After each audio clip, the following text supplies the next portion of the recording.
ராமலிங்காவயம்.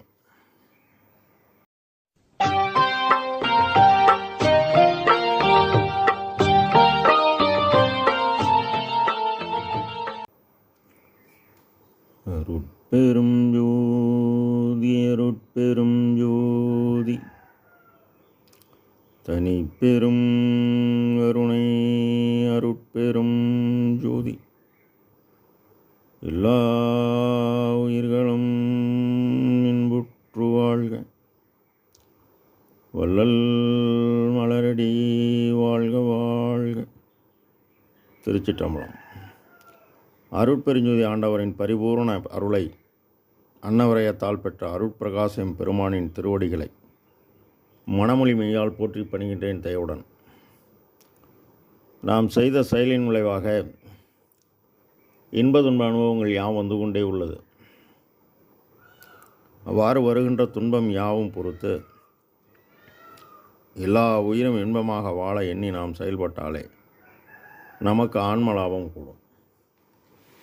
நம் பெருமான் உற்றது உரைத்தல் என்ற தலைப்பில் 6வது பாடலில் விரைந்து விரைந்து படிகடந்தேன், மேற்பால் அமுதம் வியந்து உண்டேன், கரைந்து கரைந்து மனமுருக கண்களில் நீர் பெருக கருத்து அளந்தே வரைந்து ஞான மனம் பொங்க மணிமண்ட அரசை கண்டு கொண்டேன், திரைந்து நெகிழ்ந்த தோளுடம்பும் செலும் பொன்னுடம்பாய் திகழ்ந்தனவே என்கின்றார். ஞான சமரச சுத்த சன்மார்க்க சத்திய சங்கம் சாலை சபை சித்திவளாகம் இது யாவும் புறம், அகம் பயணிக்க வேண்டும். ஞானம் என்பது தெளிவு, விளக்கம், அறிவு, ஒளி. சமரசம் என்பது எல்லா வழிபாடும், எல்லா சமயமும், எல்லா மதத்திற்கும் பொதுவாக சாதியும் மதமும் சமயம் பொய்யென ஆதியில் உணர்த்திய அருட்பெருஞ்சோதி எனவும், சாதியும் மதமும் சமயம் காணா ஆதி அனாதியாம் அருட்பெருஞ்சோதி எனவும், இந்த உலகிற்கு இறைவன் ஒருவரே, அவர் அருட்பெருஞ்சோதி ஆண்டவர்தான், அவர் பேரொளி பேரறிவு என தன் இறை அனுபவத்தை அகவலில் வெளிப்படுத்துகிறார். சுத்தம் என்பது இறை வழிபாட்டில் உள்ள மயக்க நிலைகளை மருவி இறைவன் ஒருவரே என அந்த குறைகளெல்லாம் நீக்கி தெளிவுபடுத்துகிறார். சன்மார்க்கம் என்பது, சன் என்பது சூரியன் ஒளி, மார்க்கம் என்பது பாதை.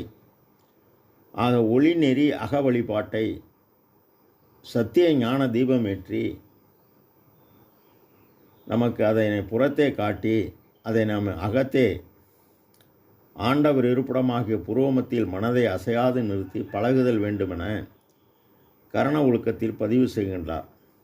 மேலும் புறத்தே உயிர்கருணையாகிய ஜீவகாருண்யம் தடைபடாது செய்ய வேண்டும் என்கின்றார். இயற்கை உண்மை, இயற்கை இன்பம், இயற்கை விளக்கமாக உள்ளது அந்த எல்லாம் உள்ள பேரருள். அதை நாம் அடைய விளக்கத்தை கொண்டு விளக்கத்தை பெறுதல் கூடும் என்கின்றார். சங்கம் என்பது ஒத்த கருத்துடையவர்கள் எல்லோரும் ஒன்று கூடி எல்லா உயிரையும் தம்முயிர் போல் என்றும், ஒத்த கருத்துடையவர்கள் எல்லோரும் ஒன்று கூடி எல்லா உயிரையும் தம்முயிர் போல் என்னும் எண்ணம் பெற்றோர் ஒருமையில் இயற்கை உண்மை கடவுளாகிய இறைவனை பற்றி குற்றம் நீங்க சாரம் அதன் மயமாய் சாறுதல், அதாவது சத்துவ சாரம், புறம் பரோபகாரமாகிய பசி நீக்கல், கொலை நீக்கல். சாலை, ஒரு இடத்திற்கு செல்ல வேண்டுமென்றால் பாதை தேவைப்படுகிறது. அதுபோல இந்த அருளியலில் முடிவான முடிவாகிய கடவுள் நிலையிலிருந்து அம்மயமாகக்கூடிய நிலையை அடைய கடவுள் காட்டிய பாதை ஜீவகாருண்ய ஒழுக்கம், கடவுளை அடையக்கூடிய பாதை ஜீவகாருண்ய ஒழுக்கம், நாம் செய்ய வேண்டிய வேலை ஜீவகாருண்ய ஒழுக்கம். கடவுள் அடைய நாம் கடைபிடிக்க வேண்டிய பாதை ஜீவகாருண்ய ஒழுக்கமே எனவும் வேறு சாதனம், அதாவது பாதை வழி வேண்டாம் எனவும் உறுதிபட கூறுகிறார். காரணம், இறைவன் பரமாகாசர் சுரூபர், எல்லாவற்றுக்கும் பொதுவானவர், பேரறிவு. அவரே எல்லா உயிரிலும் சிற்சபை எனும் பொதுவினில் உடலயத்தில் பிண்டத்தில் அண்டமாகிய சிரசில் ஆன்ம ஒளி, ஒளிக்குள் ஒளியாக உள்ளார். இது சிற்பொது. எல்லா உயிருக்கும் இறைவனால் வழங்கப்பட்ட உபகார கருவி பசி. இது ஒரு பொது. ஆக இதனை பொதுவது சிறப்பது, புதியது பழையது என்று அதுவதுவாய் திகழ் அருட்பெருஞ்சோதி என்கின்றார். மேலும் சாலை வழியாக தான் சத்திய ஞான சபைக்கு போக வேண்டும் என்கின்றார். காரணம், ஜீவகாரணம் என்பது பரோபகார செயல். நீ செய்ய செய்ய உனக்கு ஆற்றல் கூடுகிறது. அதனால் பிற உயிரை தன்னுயிராகி எண்ணி நீ செயல்பட்டதால் உபகார சக்தி உன்னுள்ள ஒளிப்பொருளை கூட்டும். உள்ளொளி ஓங்கணும் என்றால் பலகாலம் தடைபடாது. தினசரி உயிர்கருணை செய்தே ஆக வேண்டும். அவ்வாறு உள்ளொளி ஓங்க ஓங்க ஊக்கமும் உணர்ச்சியும் ஒளிதரும் உடலும் பெறும்போது ஆக்கமாகிய உள்ளொளி ஓங்கும். உள்ளொளி ஓங்கி நீ செய்த பரோபகாரச்சால் பெற்ற ஆற்றல் உயிரொளியாக ஆண்மொழியுடன் கூட உலகறிவு கடந்த அருளறிவு பெற்று திரைந்து நெகிழ்ந்த தோளுடம்பும் செலும் பொன்னுடம்பாய் திகழ்கின்றனவே சுத்ததேகம். இதற்கு அடுத்து கல்லாய மனம் கரைய கரைய பொன்னொளி கூடும். இப்போ உலகில் தேவையாகும் பூர்த்தியாகி உயிர்பால் கருணையும் ஆண்டவர் இருப்பிடமாகி நமது சிற்சபை நோக்கி நினைவுதவம் ஏற்ற ஏற்ற மனத்துக்கண் மாசு நீங்கி மனமது செம்மையாகி காட்டின் ஏக்கமாகிய உயிரில் பேதமற்று விருப்பு வெறுப்பற்று நின்று பலன் எதிர்பாராது செயல்பட படிநிலை பலவாய் பதநிலை பலவாய் அகமாகிய புருவமத்தியில் பொருந்தும் அருட்பெருஞ்சோதி என்கின்றார். சுத்ததேகம் பிரணதேகம் பெற்றுவிட்டார். ஞானதேகம் பெற வேணும். பெருமான் அருளறிவு பெற்றவுடன் அருளறிவு ஒன்றே அறிவு, மற்ற அறிவெல்லாம் மருளறிவென கூறி இறைவனிடம் எல்லா உயிரின் துன்பங்களை தன் துன்பமாக கருதி என்னையும் இரக்கம் தன்னையும் ஒன்றாக விசைவித்து நிலை பெற்ற உலகில் வருவிக்க உற்ற கருணை வள்ளல் நீ. இரக்கம் என் உயிர் என வேறில்லையே, இரக்கம் நீங்கள் என் உயிரும் நீங்குவன பிள்ளை பெரு விண்ணப்பத்தில் பதிவு செய்கிறார்.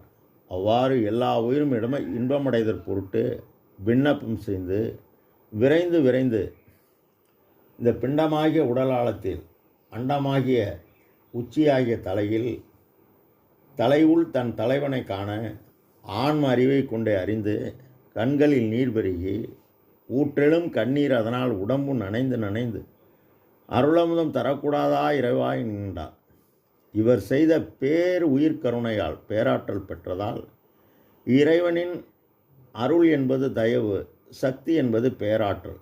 அதாவது இறைவனின் தயவு பேராற்றலாகிய அருள் சக்தி கலந்தவுடன் தன்னையே எனக்கு தந்தருள் ஒதியால் வேதியியல் மாற்றம் பெற்றவுடன் பொத்திய மலப்பினி புழுக்கும் உடம்புதான் சித்தியல் சுத்த சன்மார்க்க சேர்ப்பினால் நித்தியமாகிய நிகழும் என்பது சத்தியம் சகத்துள்ளீர்களே எனவும் சாலை வழியாக சபையை அடைந்து விட்டார். சபையெனது உளமென தான் அமர்ந்து எனக்கு சத்திய ஞான சபையை தன்னுள் கண்டு கழித்து கலந்து சித்தி வளாகத்தில் 448 கோடிகளும் சித்திகளும் ஆடூறு சித்திகள் 64 கோடிகளும் கூட்டூறு சித்திகள் கோடிபல் கோடியும் அறிவுறு சித்திகள் அனந்த கோடிகளையும் பெற்றுவிட்டார். ஆக நாமும் அதை பெறலாம் என துறை இது, வழி இது, துணிவிது, நீ செய்யும் முறை இது என மொழிந்து மெய்த்துணையாக எல்லாம் உள்ள தனித்தலைமை பெரும்பதியின் பூரண அருளை பெற்ற நம் பெருமான்